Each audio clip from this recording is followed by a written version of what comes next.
OMG, baby, tell him.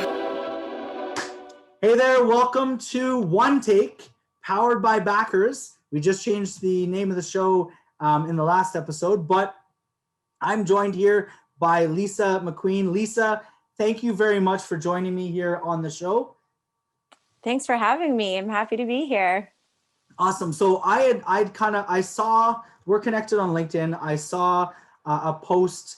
I'd love to be able to somehow put that picture that you put, not so much the picture, because it's not really, I think your post was interesting because the picture doesn't, hopefully you don't take this the wrong way. It doesn't put you in a good light. It's sort of you holding a champagne bottle, drinking out of the bottle, looking a little disheveled. And holding plastic cups as if I'm going to chug that next. Yeah. Right, exactly. So, but the point of the post was that, sort of that experience and then kind of what brought you to where you are today and that sort of your whole life through that journey. So, or experience through that journey. So why don't you talk about it to all the, I'll use the term you used, all the judgy McJudgesters. Actually, before I do that, let me get into your bio here a little bit. So I'll do a quick bio.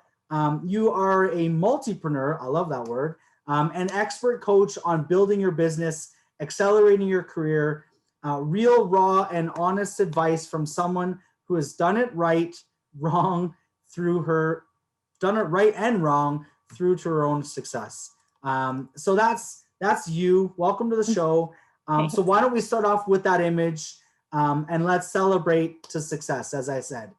Yeah. So, we all reflect back. One of the things I find a lot of entrepreneurs forget to do is remember the starting point of their journey. And more importantly, they don't share it. So you often only meet people at a point of success. And those that were alongside you during the trials and tribulations often forget about it too, because they weren't emotionally attached to the ups and the downs.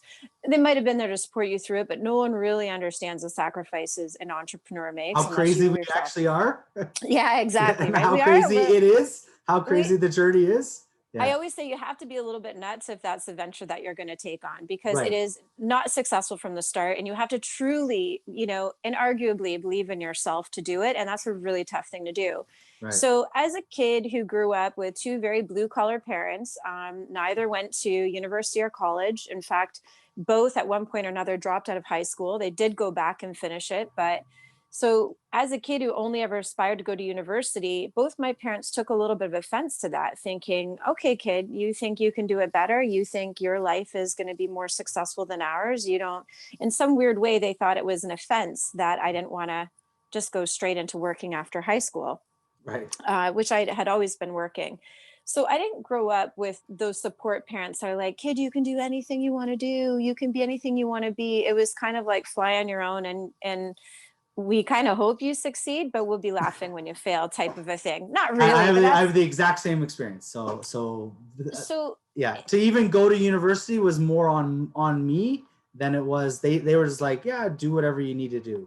Right. I was actually enrolled in college and only went back to go to OAC, which will probably say how old I am. But because I wanted to, not because anyone told me to. Right. So anyways, but yeah. Continue. But that's the thing. So when you map out your success plan as someone who has no model to follow or to go from, it's very difficult and it's scary at times. And you do make mistakes and you make bad business decisions. And for me, I remember it was 2008 and I had an opportunity to go to Europe. It was on a seat sale. A girlfriend of mine was living in Paris and I'd never thought I'd ever even make it there. But there I was, on my way, over the moon, excited. And we just fell into this beautiful moment where we found a whole bunch of other Canadians. We decided to go and buy a bottle of champagne, which really wasn't that expensive in France. We got a bottle of champagne. We did the whole crostini bread, cheeses, everything else. We had nothing prepared. So of course we had plastic glasses and everything.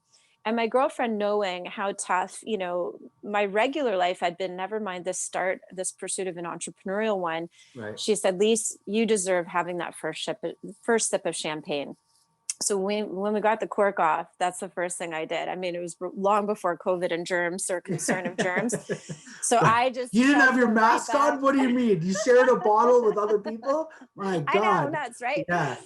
So I did it. I poured everyone a glass. I wasn't that selfish. I poured everyone a glass, and then I just chugged it. And then that was that infamous shot. And I was going through my albums the other day, just organizing and putting stuff away. And I found this photo, and I thought, oh, do I post it? Do I not? And then I thought, you know what? There's someone out there that's just like me, that doesn't have, the belief to back them Right. outside of their own core. And I want that person to know that I was them too, that I was also that person with nothing more than a dream and a thought. And I just went for it. And there's been a lot of things on that original bucket list, that original vision board, that I never thought I'd be able to do, that I've luckily been able to do. And that comes from perseverance and hard work. And as you know, as an entrepreneur, you got to be willing to face the cuts and the scrapes. And you also have to be willing to face the yoke on your face as well too, because you fail a couple times before you get there. Yeah, there's definitely the ups and downs. So I'm going to sort of touch on the point that you mentioned, the emotional tie, right? So I think this is probably a good sort of trajectory for this conversation, is around, entrepreneurs, like you said, they see that everyone sees the success, the overnight success that took 20 years to get there, right? Mm-hmm. And then, your friends and family are there, but they don't know oftentimes, I get this, why you're even bothering, like, just go get a real job. Like, I get that all the time. Oh yeah. Why don't you just go get a real job? I'm like, I have a job. But you don't really. I'm like, yeah, I have a job. I work, maybe I don't get on the GO train. I was talking with the other guys earlier, get on the GO train, go to Union Station, and, that's not, and I don't punch in at 9 and leave at 5, but like, I'm working, right? I'm building something. So let's talk a little bit about that emotion. Like, what do you think, the question will go a little different. What do you think is in an entrepreneur that makes them want to do that? Like, what maybe is it in you that drove you to want to go against the status quo, if you will? I have a good friend of mine. His name is Jem, and he has gone through a lot of his own, journeys of challenges and change. And he's rebuilt his success a couple times, and now he's living in probably the most comfortable and happiest place that he could be in. And he's been a great support to me in terms of making business decisions. And there was a point where the spa was facing a really tough time. Right. And he said to me, I need you. And the quickest, shortest sentence of all, tell me why you want to keep this going. And I said, maybe I'm insane, but I have an inarguable, undeniable belief in myself. And he was like, and that's it. That's why you'll succeed. And I'm almost going to trademark that statement, because I think that's what a true entrepreneur, there's a lot of people that have dreams. Inarguable, undeniable belief in yourself. Belief in yourself. Okay. So yeah. So it's sort of like that inherent, like, you can do it. And can I add piece? I think that the piece to that is that no one else. So I think this inspiration, I'll give my own view on this, is that I maybe have some of what you just said, but I think to add to it is that no one else believed, or maybe expressed that they believed that I had that, right? So it's almost like I'll show them that I have say it again, inarguable, undeniable belief in yourself. There you go. Inarguable, undeniable belief in yourself. Say that 10 times fast, right? Yeah, exactly. So, and then adding to that, I would say also that no one has expressed or shown you that they believe that they have that, or that you have that. It's been very rare if someone just believes in the power of your thought or your ability. And there have been some people, it's a tiny, small handful. And shockingly, it wasn't the people that were closest to me that backed me. It was people that had met me through work events, or one girlfriend of mine has become my best friend. I met her at an art gallery event, about 5 years ago. She has been by far one of my greatest supporters in life. Like, I could say, you know what I'm going to do? I'm going to take the moon and I'm going to make it into its own art installation. I'm going to fly people there. And she would be like, that's a brilliant idea. I'm behind you 100%. There's just some people that see your enthusiasm and they just get charged by it and they back it. And it's disappointing when the ones closest to you aren't those people. But you know what? Everyone has to get on board when they're ready. And you can't fight that. You just can't. it's interesting that, so we talk with backers, we work with entrepreneurs, and the idea is that they're going to get their community to support them through sort of a financial investment. But one of the things that we encounter a lot is that a lot of people don't have I'll call it friends and family is very like extended, that either have the resources or B, that believe in them. And so one of the questions we kind of, I guess, bat around a little bit, or sort of wonder is, why is it that those that, maybe are closest to you aren't maybe as supportive in your current venture? They maybe give you the support, they're your family, but and one of the things that and maybe you can sort of answer this, one of the things that we think is because maybe they've seen sort of multiple, I don't want to say failures, and they're not willing to kind of go along for, the multiple failures. Is that, or what are your thoughts on that? No, listen, I totally hear you, because I work with a lot of investors, and the key thing, the advice that they always say is first, get your family and friends to invest first, and then see what you can come up with from that, and then we can match or grow. But a lot of people don't have that, just for exactly what you're saying. I think that when someone feels that they know you intimately well, and I don't mean that sexually, I just mean they feel like they've grown up and they know they know you very better well, than yourself, type of a thing. I don't think that it's, people don't support you because they don't believe in you necessarily. I just don't think they've seen that side of you. They just don't know what you're truly capable of doing. So maybe for a lot of entrepreneurs, they're the wild card in the family. They're the one that has been very adventurous. They're the ones that everyone is not going to invest in because you're not stable, right? Or potentially, right? You seem, most entrepreneurs very rarely followed a direct sequence of things. And that's why people say to me, like, I coach people with their LinkedIn and their resumes and interviews. And they're like, your LinkedIn is all over the place. I'm like, I leave it like that on purpose, because I don't want anyone to believe or to falsely believe that my life has gone in a linear motion to get to where I am. It never has. And it wasn't by choice. It's by circumstance. And I just did the best of what I could do with the circumstances that I had. But I think that, your closest people are usually your parents. And if you take maybe an example like yours or mine, you had parents that just didn't believe that your way was the right way. So they're not going to get behind an idea until they see it work. And then, like my mom now, I mean, if I were to say to her, I need you to back whatever it is, I need you to extend yourself just slightly to help me here, she would do it now.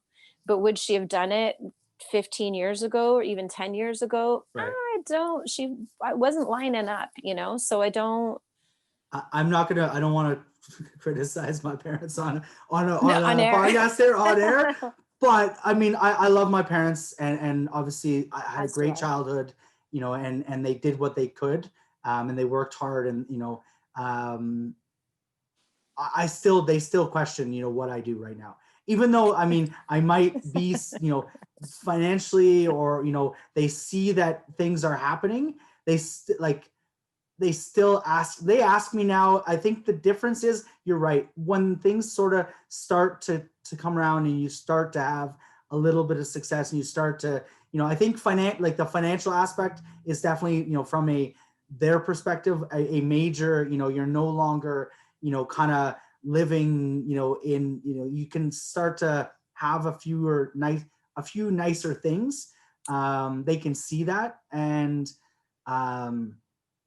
that definitely maybe changes their mindset. But they still ask, what do you do? Like, and they're in their almost 80s, so they don't understand. My mom doesn't have a cell phone, doesn't use the internet, doesn't use Facebook. So it's their whole mindset concept of, even when I've never told them about this, but I can imagine I've done 60 episodes of a thing called Powered by Backers, where I talk on a video with somebody on Zoom, record it, and then post it on YouTube and Facebook. That would go I know, right over my mom's head. That's what that's part of what you do each day. What value does that bring? I'm like, well, I like talking to entrepreneurs, and sort of it's great to see what they're up to, right? And the people that I work with like to see what other people who are at various stages of success are doing, or how they got there, or what brought them to where they're at, right? And to hear people's stories. To them, it'd be like, well, how does that balance a checkbook, right? Or like, I don't even know, It, or yeah, it's it's so funny because I mean, I have to post as part of gaining exposure, right. and I again feel like, what are you doing on your phone? Do you think that's really going to amount to any value? I'm like, well, how else do you think people find me? Like, yeah, actually, you know what? Yeah, it Yeah. is. It kind of is a value. It's not like I'm taking a selfie. And listen, I don't want to knock anyone that's made money Right. off of being an influencer. I'm not Right. trying to demean anyone. You do you. But I'm trying to say this isn't some narcissist moment of mine where I'm just taking a bunch of photos and whatever. I'm trying to share with my audience. And that most people have found me through word of mouth or through a random post or an ad. So Right. I had to divide my time in these areas. Yeah. But I always laugh because my mom, same thing, just like yours, she does not, she said to me over dinner the other night, she's like, I just got to be honest. I don't know what you do. Yeah. Oh, I I lost your truly, video. oh, Oh, no, sorry, you're give me back. No, one no, you're there. back. You're That back. Yeah. she's like, I honestly just don't know what you What you do. do, right? It's like And I said, I'm like Chandler off Friends. Like, I can walk you through it, but you may not understand it even if I do. right. Right. No, it's funny. It's interesting. Obviously, different generations. So, I let's touch on that. So, I think that's interesting. So you obviously it's Queen and Co. Right? Mhm. And describe sort of what you guys do at Queen and Co. Yeah, so it's You really being just the coaching. queen. I am being the queen, yes. Yeah, Yes. and people are like, "Wow, that's a good one." I'm like, "It's in my name. I Yeah. just Yeah. Yeah. didn't Yeah. name Yeah. myself a Yeah. queen, but The queen. Are you the QEO? Queen yeah, I guess so. Executive Yeah, that's Officer? right. Yeah. That's brilliant. I'm going to switch it to that. Yeah, yes, Yeah. I am. Queen and Co. started originally in the recruitment space, so helping companies find the right talent. And then I realized that I don't love recruitment. I'm good at finding candidates, but what I'm best at is helping figure out the problem within a company. So, why are you hiring? Why has someone left this role 4 times over in the last 2 years? So, I Right. love to come in and figure out the leadership dynamic, the organization of the company. A lot of times companies are failing in terms of their growth strategy. They plan to get big, but they don't plan to grow and succeed. And their team will change over time, but the roles don't, the responsibilities. So I started coming into companies and kind of auditing their operations. Right. And so that's what I've done in the last 4 years. And that can be helping companies do literally anything from we're at a starting point and we want to grow, or we've hit a wall and we don't know why staff are leaving or they're not communicating well. Maybe we need better tools for leadership with diversity and inclusion. I was doing that long before it became a thing. Right. And again, companies don't think to diversify. So just helping companies be better as a whole, and I let them define what that is. Sometimes it's just a revamping of the aesthetics. They feel like the environment looks old and tired, and I might just come in and freshen it up and give some staff options, give some space to think.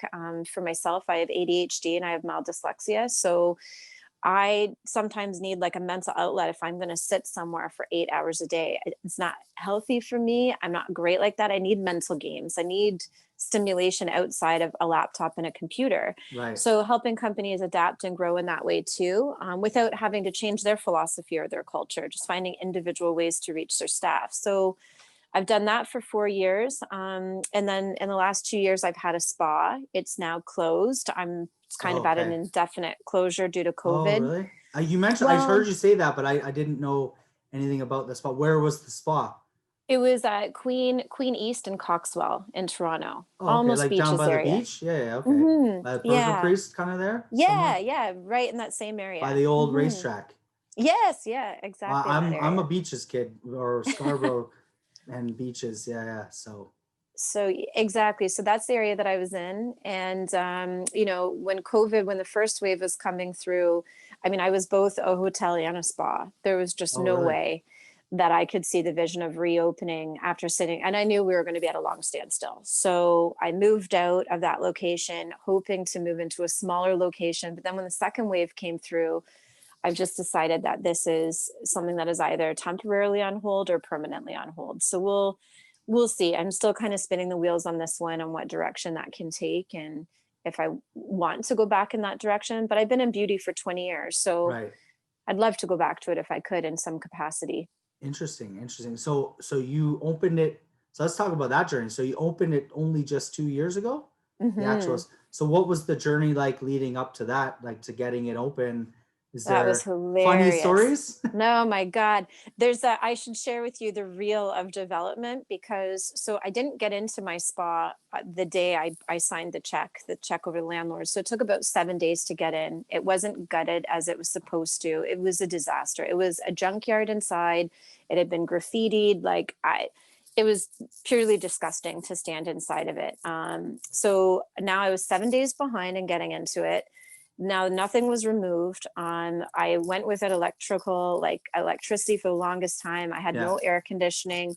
Anyway, so I pieced together a team of contractors that I found on Kijiji, and we worked together tirelessly to try to revamp this space. So I was behind in time and in budget for about 9 months. Oh wow. And yeah, so it got open a lot later. And so finally, I was launching my opening right before Christmas, and it was the Of postal what, strike. of 2019 or 2018. 2018? 2018. Okay. 2018.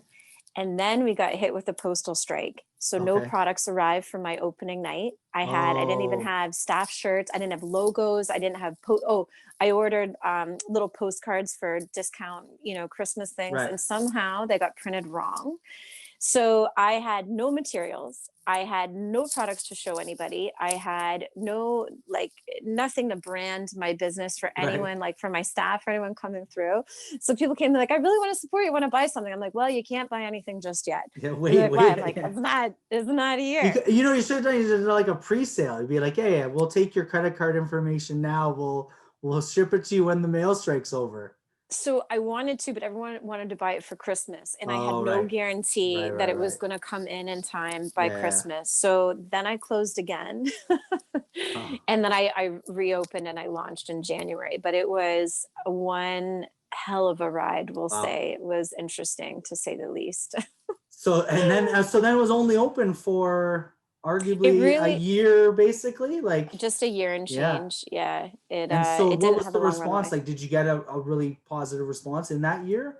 You know what? My staff was the A team. I mean, you couldn't have asked for a better group of individuals. So my team really made the difference there. So people were hooked on the spot, because the products were as sound as they're supposed to be. I had skin cancer just 20 years ago, and thankfully, no Shit. more reoccurrences of it. So I've Yeah, been that's very awesome.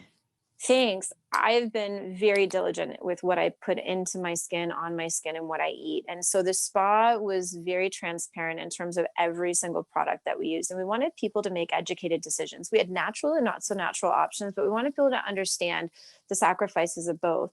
Right. So staff were well educated. It drew in clients naturally. And even though we closed, clients are still messaging me just saying, Like, when are you whatever open? you decide to do. Well, they're just saying, whatever you decide to do, we're Right. here for you. If you Right. reopen, oh, sorry, I might Oh, have to go get my charger. Sorry, the no video is worries. draining my battery. Sorry. No, don't apologize.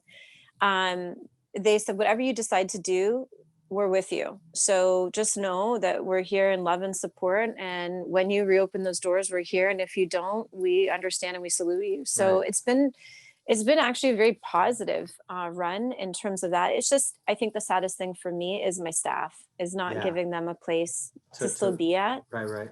So Yeah. what kind of services, like, was it, like, when you say spa, like, I'm picturing like massage therapy, physio, rehab, that kind of stuff, maybe. So You tell me. I don't want to put yeah, words in no, your mouth. Yeah. you're on the right track. So it's called All Things Skin. So it's everything to do with your skin inside and out. So we had registered massage therapy. We also had a nurse injector. So that included all the, Botox, Juvederm, Okay. fillers, lip plumpers, anything along that aesthetic side. Okay. We had a facial expert. So she would do everything from the most natural side of facials. We didn't use any chemicals in our facial treatments. And then I had a naturopath. I had a BIE specialist. So that's really interesting because we have these electrical currents that go through our system. And Okay. instead of using medicine, this is a more natural way by resetting your body The basically to electrical. respond better. Mm-hmm. Right. So we had him as part of our team. And then I had on occasion like individual experts. So I had a hair expert. She would do extensions. She would trim up your hair. I had like blow dry specialists. And I'm thinking, oh my God, what else did we have? Oh yeah, we had event staff. So we'd put on brand strategy events in the backyard. We had a massive event space. Okay. And I So think everyone it's could come in and get a little spa treatment and enjoy an event as a brand. So would you have like companies kind of host events at your spa for their staff, let's say?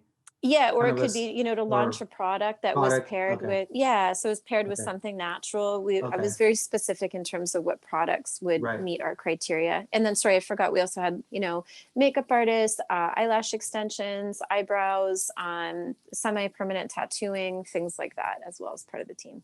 Interesting. Yeah. So I was just thinking, I've never really been to a place like that. I've been to just straight massage therapy. My wife and I went to the Skandinav spa just recently. I probably shouldn't say it on air, my opinions, but to me it was hot tub and a pool, and I just went back and forth. And it was kind of unfortunate because we have 2 young kids and kids are not allowed. Right. And so my wife went for her portion by herself, and then I went alone, and I actually felt really awkward. This one dude by himself going from the hot tub to the pool back and forth. I was like, oh, okay, I'm done. After about a half hour, yeah, there was no one to talk to. There's a bunch of couples around. It just didn't seem like I'm sure the experience can be different. If you went as a couple, you had some time to relax, and I felt like I was just in and out. But anyways, has nothing. You don't even have to comment on it. No. All I'm saying is, yeah. I think the best thing to do when you book a relaxing getaway for someone is ask them what their picture of that looks like. Right, And as 2 parents who have young kids, you just want some alone time together. You want a chance to be, not necessarily parents anymore. You just want to be 2 people kind of on a date and enjoying your company. And I don't know if I would enjoy, unless I was trying to escape from everyone and everything. I've gone on trips by myself, but they're short. I don't personally want to spend 7 days by myself. Like, not because I don't like my own company. I've got a little bit of that too, right? So yeah. So yeah. No, anyways, yeah, it was just weird. But anyways, that was my most recent spa experience. So let me actually just ask maybe a very specific question. Spas are closed completely right now during COVID? Well, like, were they open at all, or I get it to some extent, but what?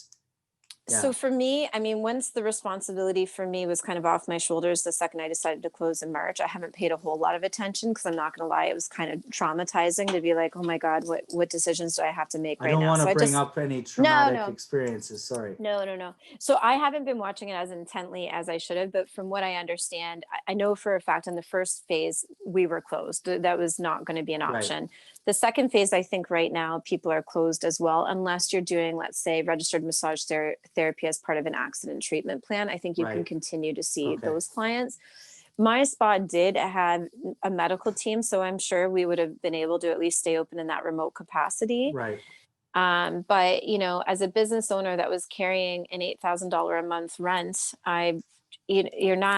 that's tough to cover, and you still need people behind the scenes to help with all the other operations. So I don't know, even if people could be open, who would choose to be, unless they had a massive, following. Us being new, we definitely weren't booked solid. I hadn't gotten to that point yet. So, and now obviously with COVID, in a spa environment, you're like face to face, well, there's a lot of risk there, I guess. A lot of risk, but what I don't think people realize is that, a good, beauty expert or beauty professional is already diligently taking care of any type of transmittable diseases and viruses. We have to be very cautious with even the regular day flu or colds. Like, you can't be treating someone while you're coughing or your nose is running. So most business owners in that capacity, we take a loss as is with every winter, because, well, for me, I had a do not come to work. Well, staff always had the choice. I said to them, you're grown adults. I'm never going to ask you why you can't come into work, but here's the reasons why I don't want you to come into work. If you're not well, or you're caring for someone that isn't well, the roads are bad, just make the executive decision for yourself. No explanation needed. Don't come in. But when you have experts that deliver things to a particular niche, you don't have a lot of backups for them. Right. You don't have 2 BIE guys, right? Or whatever. Yeah. And I don't have 2, great estheticians. What does BIE stand for? biointolerance elimination. Okay, cool. Hmm. I'm going to ask you one more time. What was your quote of the day? Yeah, an inarguable, undeniable belief in yourself. There you go. Okay, Yeah. cool.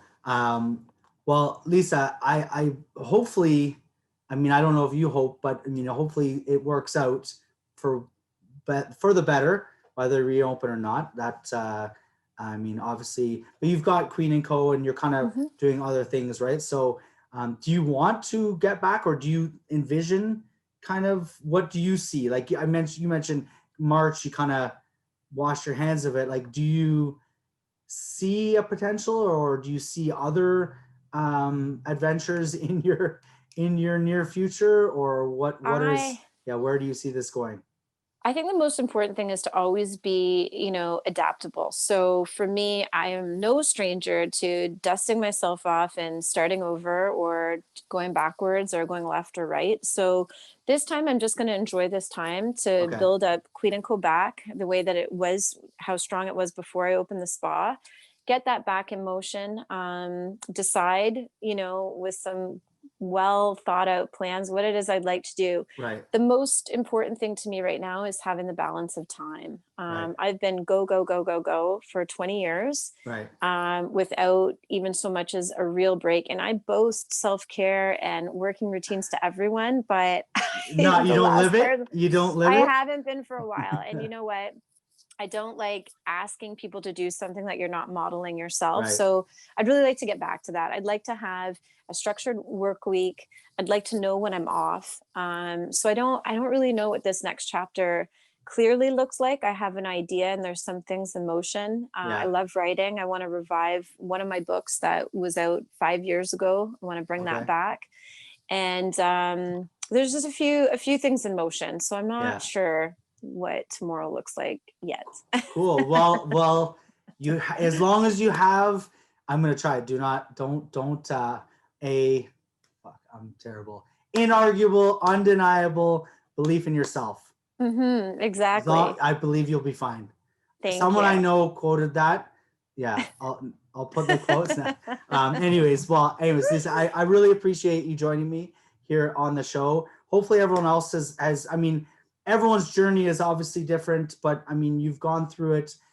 You've had success, so continued success. I'll end it off with one question. I'm now using it as a choose your own adventure. Okay. So it's so don't worry, it's not too difficult. You can choose option A is if there was one word piece of advice that you would go back to give to a younger Lisa, in early days, or to someone else starting out, what would that word be? So that's option A. Option B is you're kind of standing on a cliff, or you're in the eye of a tornado and you're going to perish. I'm sort of your last connection to the world. What's your final message to your friends or family, your kind of last words that you maybe want to say?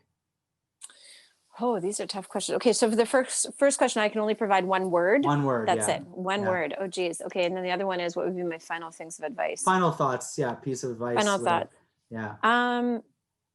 Okay, I'm going to go with the second option. So I think that if I had the last things to relay to someone, Yeah. it would just be, and it's going to sound cliche or whatever, but just don't give up. Just, you know what, you have to just keep going. And no matter what anybody says, if it's important to you, do it anyways. Like if anyone's ever been to Casa Loma, they'll get what I'm talking about. What's Build your wrong? What's dreams. Who wrong with cares? Casa Loma? I've been there many Nothing. times as a kid. Actually, But I do you went know the there with story? my kids probably. So this is before COVID. So at least a year and a half ago, and it's sort of what I remembered, but not.